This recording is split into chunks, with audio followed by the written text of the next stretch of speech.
اور اس سے بڑھ کر ظالم کون ہوگا جو اللہ پر جھوٹ باندھے یا یہ کہے کہ مجھ پر وحی آئی ہے حالانکہ اس پر کچھ بھی وحی نہ آئی ہو، اور جو یہ کہے کہ جس طرح کی کتاب اللہ نے نازل کی ہے اسی طرح کی میں بھی بنا لیتا ہوں۔ اور کاش تم ان ظالم یعنی مشرک لوگوں کو اس وقت دیکھو جب موت کی سختیوں میں مبتلا ہوں اور فرشتے ان کی طرف ہاتھ بڑھا رہے ہوں کہ نکالو اپنی جانیں، آج تم کو ذلت کے عذاب کی سزا دی جائے گی اس لیے کہ تم اللہ پر جھوٹ بولا کرتے تھے اور اس کی آیتوں سے سرکشی کرتے تھے۔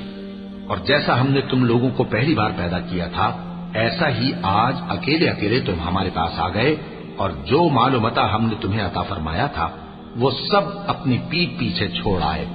اور ہم تمہارے ساتھ تمہارے سفارشیوں کو بھی نہیں دیکھتے جن کی نسبت تم خیال کرتے تھے کہ وہ تمہارے سفارشی اور ہمارے شریک ہیں۔ آج تمہارے آپس کے سب تعلقات منقطع ہو گئے، اور جو دعوے تم کیا کرتے تھے سب جاتے رہے۔